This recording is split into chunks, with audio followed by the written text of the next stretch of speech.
Hi, how are you? How are you doing? How are you feeling? Are you okay?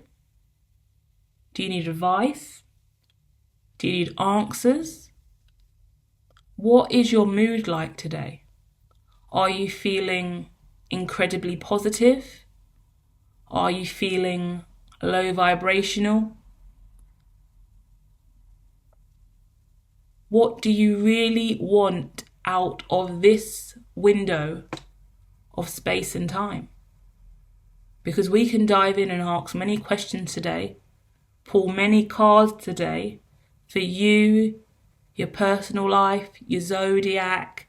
We're going to dive in. But first, take a minute to consider, why are you here, and have you got the time to surrender? Are you giving yourself enough time to surrender and listen? Because we're going to go on a journey. We're diving into your space and time.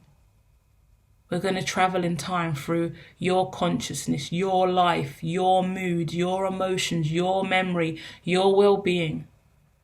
And we're going to discover what's been in the way or what you need to know. Yeah, there's positive and negatives to life.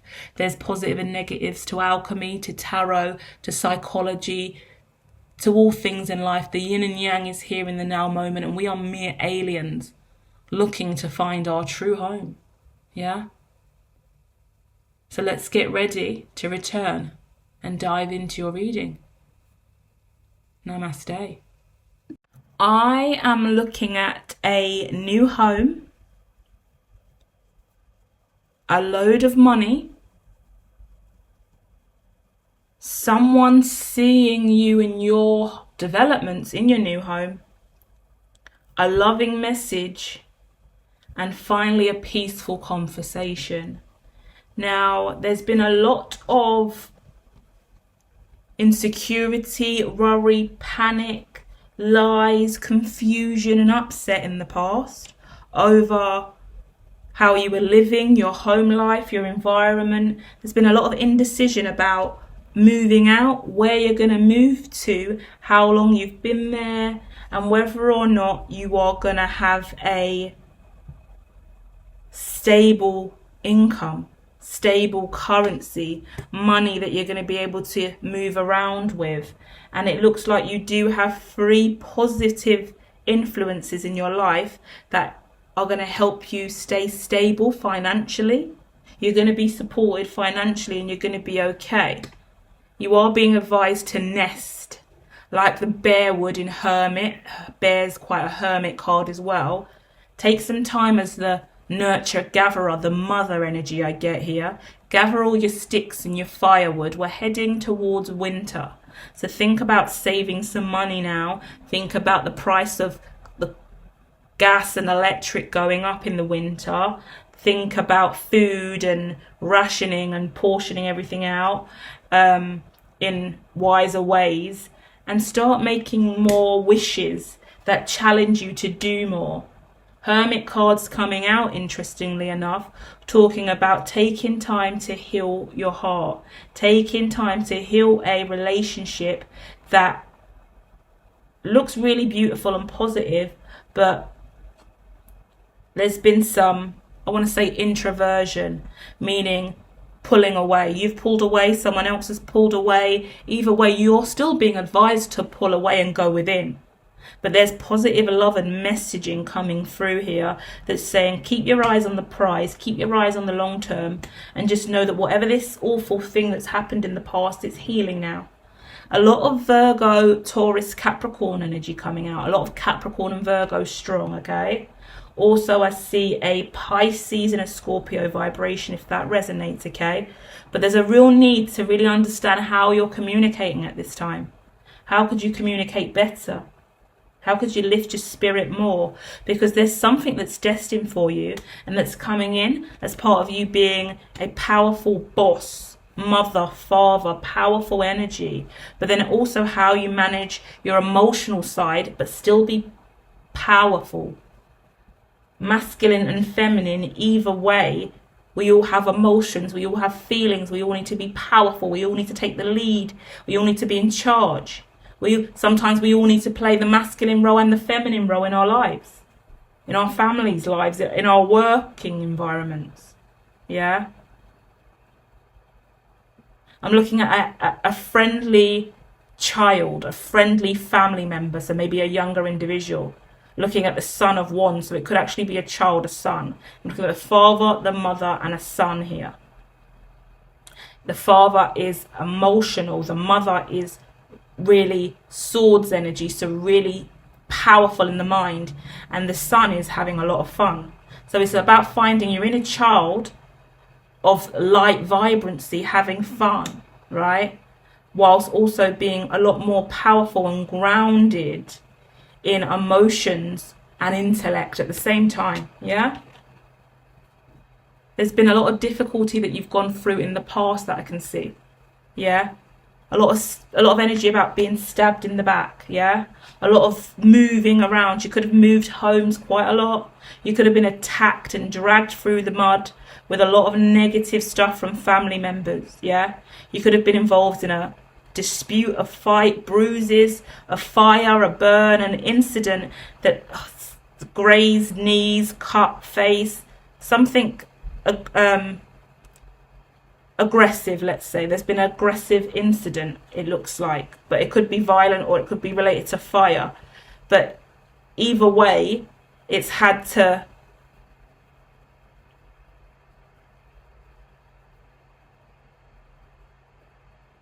be seen for all of itself. There's this energy of a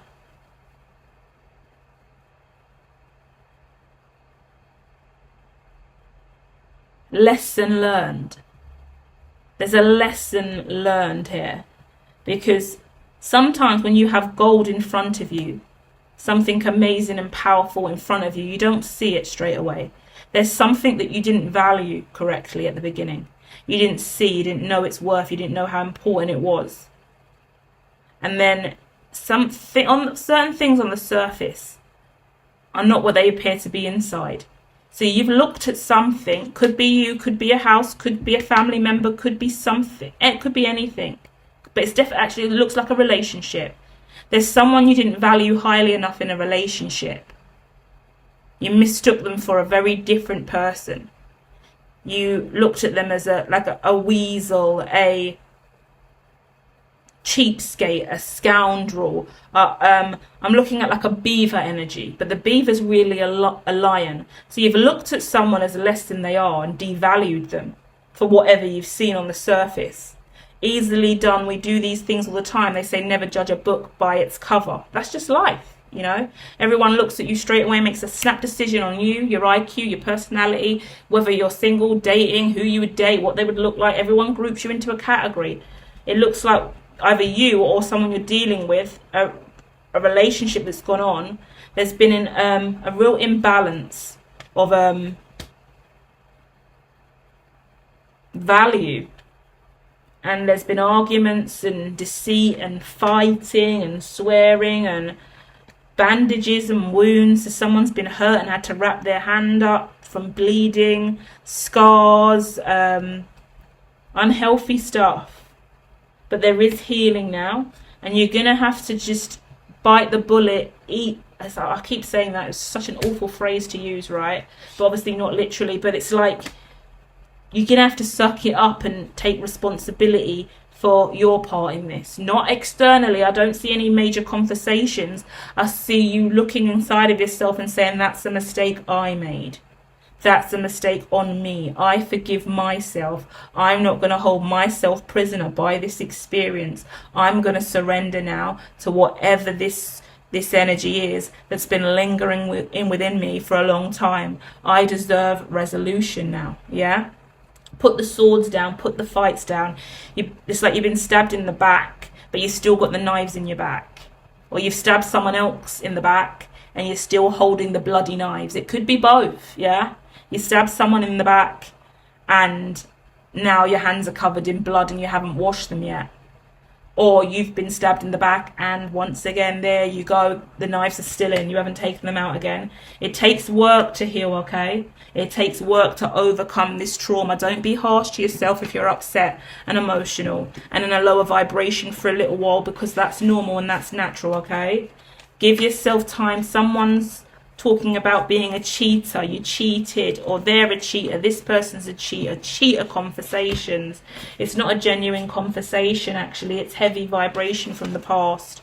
There's a beautiful sun on the horizon, which means all of this stuff that's been painful to you, it's going to lighten up. I think you need a good cry. It's not going to be a cry that you force. Obviously you can't just force out tears, but I see in a space of like maybe 2 weeks there's an incident or a celebration, something that happens in a month, and it's kind of like you cry with joy, you know, tears of joy. It looks like there's going to be a moment of tears of joy. And in those moments of tears of joy, you're going to be so proud and so happy, and you're going to be able to truly surrender, okay? And just be one with your destiny. And you're going to understand why life was so hard and why you went through what you did. And there's going to be a brand new beginning, okay? And you can really cut cords. Please go and watch John Moyer's cord cutting video. I also have cord cutting here on the channel, which is like a 4-minute quick cut. If you need quick cuts, come over here for like a quick digital chop, chop, chop, get the demon away, or the heavy energy off me. But then the long overnight therapy is really good for John Moyer. So dive into that. And the quote I want to leave you with that I'm looking at here is, the webs we weave. Understand that everything we do, everything we say, everything we think and feel, we're developing our own webs, we're developing our own karma, we're developing the same shit we're going to get stuck in. So that's interesting. If we're talking about lies and deceit, it's the webs we weave. Because we will fall on our sword, we will get trapped in our own web. So it's really important to understand what integrity is, what our morals are. It takes time to understand what your morals are, what you will and won't stand for. It takes time to really develop wisdom and integrity and know who you are and what you will and won't waver on. Family, friends, relationships, ecosystems, community, social groups, followers online. Where is the balance between good and bad, right? What is good or bad to you? What is acceptable and what isn't? And how do we stand in our integritous self, making sure we're loyal, honest, true, devoted? How do we be the best version of self? We study ourselves. We look at our emotions, the light and the dark. We look at the webs we've weaved. We look at the times we've been stabbed in the back. And then we look at the times we stabbed people in the back, and we go, right, I need to make sure I don't do that again. And I learn. So I don't have to go through that cycle again, because I only end up bringing toxicity and abuse towards me. I must heal now, you know? So carry on going. You've got a lot of strength and a lot of power inside of you, okay? Keep using the moon magic. Keep using the cycles of the moon. They're bringing in a lot of healing for you. You don't cry a lot, I think, is what I'm getting. And I feel like on the outro, I just say, you don't need to cry a lot. You've got a lot, you carry a lot of emotions inside of you. And when you do have a breakdown and a cry, it's the right time for you, yeah? The only thing that kind of makes you cry maybe is money. That's a specific message for one of you guys. You only cry when it comes to money. And that's a powerful person, because your focus is on making sure you're financially stable, and that's okay. So don't judge yourself for what does or doesn't make you cry. Everyone's different. We all feel different. But it is time to look at the knives that have been hanging around, yeah? The ones that were used to stab you and the ones that you used to stab others with. And we've got to make sure we don't do that again, so we can all heal and live a lot more prosperously, because your future looks fantastic. Yeah? Your future looks fantastic. Don't be nervous. Be powerful, positive, and remind yourself of what you've been through and how you won't go through it again, okay? Love and light.